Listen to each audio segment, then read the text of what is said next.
What up, bitches? Welcome to Daniel's first ever horror movie review. We're going to start this show off right with a little movie from legendary director George A. Romero. It's called Land of the Dead. We're going to go ahead and skip all the nonsense. We're going to go ahead and start this show with my ratings of it. 4 out of 5 buckets of blood. You're probably expecting to see little buckets of blood at the bottom of the screen. I have very poor editing, and this isn't at the movies with Ebert and Roper, so on a skip it, rent it, or buy it level, I would say buy it.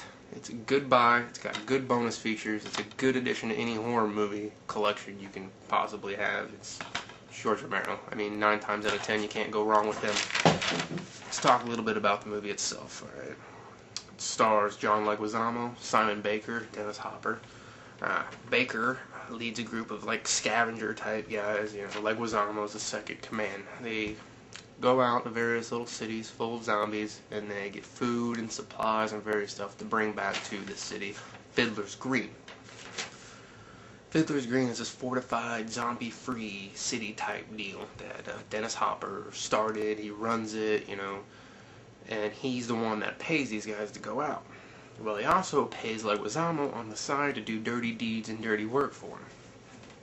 But the problem is he hasn't actually been paying Leguizamo, so Leguizamo gets pissed, steals like a tank, threatens to blow up the city. Dennis Hopper hires Baker to go track down Leguizamo, stop him, get back his machinery. You know, it's like this big badass tank with all his rifles and shit on it that they go out and they kill zombie with.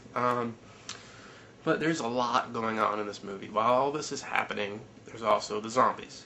And the zombies in this movie, compared to other horror movies with zombies, is they're getting smarter, they're learning. They're starting to do stuff that they did in their regular life. They're starting to communicate. It's not like, hey, what's up, boss? Hey, Fred, get over here. Found some live ones. We're going to eat the shit out of these people. No, they're not talking. They're more like raptors, where they just fucking, and they fucking come running. There's people here, and it's awesome. They start learning how to use guns, which is kind of cool, you know, zombie using a gun. But they are the slow-moving Romero zombies, but I don't know, it's still interesting. That's my type of zombie. I do like the New Age Dawn of the Dead, 28 days later, scissor sprinting after you, eating your face. It kind of makes them more scary, but at the same time, if there's a million zombies walking at you like this, it's still going to be pretty hard to get away from them, so I guess it's equally as scary in a way. But what Romero does in his movies that a lot of people else don't do is there's more to the movie than just the zombies, and that's what's so interesting about it. You know, you got all these other little plots. It's like the people are living their lives normally. They're just getting used to the fact that there's zombies around. It's not like zombies are taking over, we're hiding out, you get to know the people. You know, the whole movie's not everybody running from zombies.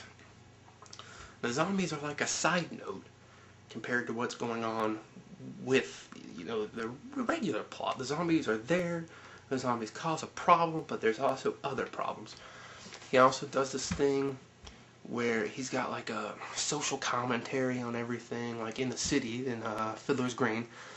There's a big tower where all the rich motherfuckers live, and all the poor people live out around it and beside it. And you gotta pay to live here, and if you're poor, you live in the slums. You know, you don't get quite the quality of living as the people in said big building do. And it's kind of interesting to see how far people go in this movie for money in a world where money means nothing. You know, what can you do with money in a zombie-infested world, but everybody still wants money? It's like a social commentary on greed, government, power, politics. So much goes into this movie, and that's what's so good about Romero. That's what he does so well. What sets his movies aside from other movies. There's some pretty cool things that happen in this movie. I'd like to point out a few key scenes and stuff that stuck out in my head. There's this awesome scene where the headless preacher's walking up. And you're like, what the fuck's a headless zombie gonna do? And the head just flips over, hanging by a string of skin. bites guy's arm. It was cool. It's like a different type of zombie you've never seen anything before. That's one of those things that just stuck out to me. It's a cool scene where there's river separating, Zombieville with Peopleville, and that's what the zombies have to cross to get to. Well, they all start jumping in the water and walking. I guess they walk across the bottom of the ocean, which is a pretty cool concept because they're dead. They don't have to breathe, so obviously I guess they can walk through water. I mean, that's pretty neat. Nobody's ever thought about that before. Put it in a movie. So that's kind of new, neat, something different he did there. And but at the end of the sequence, when they're exiting the water, the zombies start coming up. Just, fucking Rambo style. There's like little zombie heads popping up out of the water. It was just a cool looking scene. Very well shot, very well done. A couple cameos I'd like to point out that I found were awesome. There's horror movie fans are going to know who I'm talking about. Tom Savini. He did a lot of special effects for Romero. He directed the remake of Night of the Living Dead. He's been in a ton of horror movies. I've done a lot with a ton of horror movies. He's just awesome guy. There's a zombie. I'm pretty sure it's him. I mean, if it's not him, it looks exactly like him. Probably should have researched it a little bit more, but it looks exactly like Tom Savini. I'm pretty positive it is. He shows up in every fucking Romero movie. But I thought that was a neat little thing. He's even kind of pimped out like Sex Machine from Dusk Till Dawn, which is also pretty cool.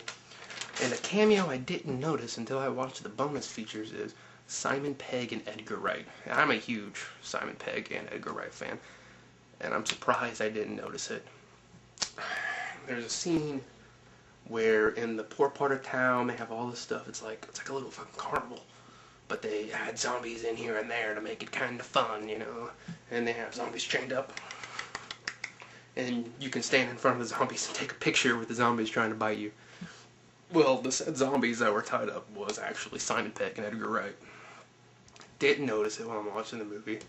Went to bonus features, saw Sean meets George, and I'm like, what the fuck? And then, come to find out, bam, right there. Put that on 7 Degrees of Separation right there. Simon Pegg to George Romero.